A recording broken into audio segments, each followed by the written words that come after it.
तो दोस्तों, आज की वीडियो में आप सभी का स्वागत है। और आज की वीडियो में आप सभी को मैं रिपब्लिक डे के बारे में बताने जा रहा हूँ। उसी के साथ साथ इंडियन कॉन्स्टिट्यूशन के बारे में भी बताने जा रहा हूँ। What is Republic day? अब रिपब्लिक डे होता क्या, पहले हम लोग इसे समझते हैं। तो रिपब्लिक डे 26 जनवरी को हर साल मनाया जाता है। India officially adopted it's constitution in 1950। अब जो इंडिया है उसने अपना कॉन्स्टिट्यूशन 1950 में तैयार किया था। New identity, India become a sovereign democratic Republic. और कॉन्स्टिट्यूशन जब इंडिया का बन गया तो इंडिया को एक न्यू आइडेंटिटी मिली कि इंडिया एक डेमोक्रेटिक रिपब्लिक कंट्री बन चुका है। दी 26 जनवरी connection.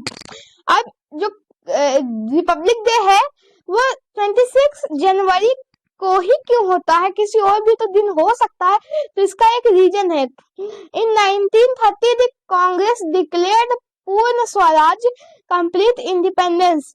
This date was chosen to honour the historic struggle for freedom. तो 1930 में कांग्रेस पार्टी थी जो उसने पूर्ण स्वराज डिक्लेयर किया। अब कांग्रेस पार्टी थी उसने ये जो डिक्लेयर किया, इसका मतलब है कि जो अंग्रेज उस समय थे, लेकिन जो कांग्रेस पार्टी थी वो भारत देश से कह रही थी कि अंग्रेज हो या ना हो, हम लोग मान रहे हैं कि हमारा देश स्वतंत्र है। और वो लोग हर साल 26 जनवरी को भारत का झंडा लहराते थे।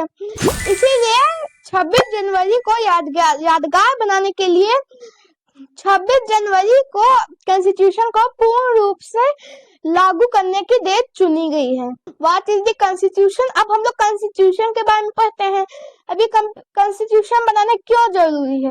The supreme law that defines government and citizen rights. अब जो कॉन्स्टिट्यूशन है वो एक सुप्रीम लॉ है that defines government and citizen rights. अब जो कॉन्स्टिट्यूशन है वो एक तरह का सुप्रीम लॉ है जो कि गवर्नमेंट को बताता है कि आप कंट्री को कैसे ट्रीट करना है, उसमें कैसे कैसे काम करना है। और सिटीजन को बताता है कि हमें क्या करना चाहिए और क्या नहीं करना चाहिए, कैसे दूसरों को ट्रीट करना चाहिए। Longest written the world's most detailed sovereign constitution. अब जो भारत का संविधान है वो विश्व का सबसे ज्यादा डिटेल्ड संविधान है। विश्व में सबसे ज्यादा संविधान को डिस्क्राइब इंडियन कॉन्स्टिट्यूशन में किया गया है। The master architect. और जो कॉन्स्टिट्यूशन है उसको किसने बनाया है? Doctor Bhimrao Ambedkar, known as the father of the constitution. अब जो भीमराव अंबेडकर है उनको फादर का कॉन्स्टिट्यूशन कहा गया है। Drafting took 2 years 11 months and 18 days।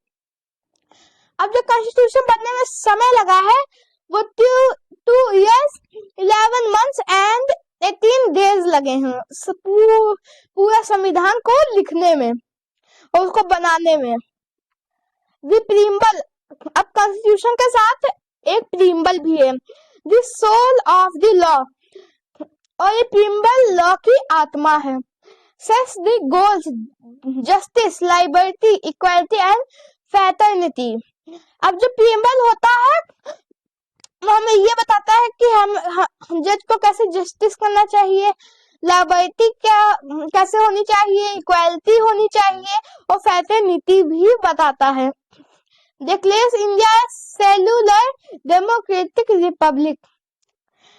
और ये जो प्रीम्बल है ये इंडिया को secular democratic Republic country declare करवाता है। अब हम लोग पढ़ते हैं फंडामेंटल राइट्स। अब कॉन्स्टिट्यूशन में कुछ फंडामेंटल राइट्स लिखे गए हैं। पूरे फंडामेंटल राइट्स 6 हैं। तो पहला है right to equality and freedom. इसका मतलब है कि पूरे देश में सबको इक्वल रूप से ट्रीट किया जाएगा, भले ही वो अमीर है, गरीब है, मोटा है, पतला है, जैसा भी है। और सबको फ्रीडम दिया जाएगा। सब लोग अपने अपने तरह से अपनी जिंदगी जी सकते हैं। Against exploitation. Freedom of religion. अब फ्रीडम ऑफ रिलीजन का मतलब है कि जैसे कोई हिंदू है तो वो अपने त्योहार मना सकता है, उसको कोई दिक्कत नहीं करेंगे। और ऐसे कोई क्रिश्चियन है तो वो चर्च में जाकर अपनी पूजा कर सकता है। तो रिलीजन का भी फ्रीडम बताया गया है अपनी कॉन्स्टिट्यूशन में। चौथा है कॉन्स्टिट्यूशनल रेमेडीज। कॉन्स्टिट्यूशनल रेमेडीज है, फोर्थ है फंडामेंटल राइट्स और फिफ्थ है cultural and educational rights.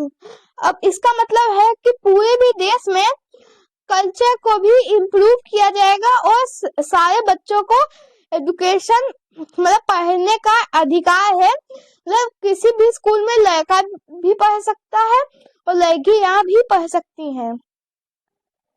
Fundamental duties. अब फंडामेंटल ड्यूटीज क्या है? रिस्पेक्ट फ्लैग, झंडा को रिस्पेक्ट देने की, नेचर प्रोटेक्शन, नेचर को प्रोटेक्ट करने की, कीप यूनिटी, मतलब पूरे जो देश में लोग हैं वो यूनाइटेड होकर हैं। दी परेड, कर्तव्य path, new Delhi witnesses military might and cultural floats. The fly passed by the Air Force is the grand final. अब जो कर्तव्य पाथ है वो न्यू दिल्ली में है और हर साल रिपब्लिक डे और इंडिपेंडेंस डे को यहाँ पर परेड होती है। यहाँ पर सारी जो सेनाएं हैं भारत की वो परेड करती हैं। Conclusion as quiz. अब हम लोग देखते हैं कि आप लोगों ने क्या सीखा है। तो आपके लिए क्वेश्चन है, who is the father of constitution? इसका आंसर अगर आपको पता है तो कमेंट में लिख के हमें जरूर दीजिएगा। और जय हिंद। और ये वीडियो देखने के लिए आपका बहुत धन्यवाद है। अब हम लोग मिलेंगे किसी दूसरी नई एजुकेशनल वीडियो में।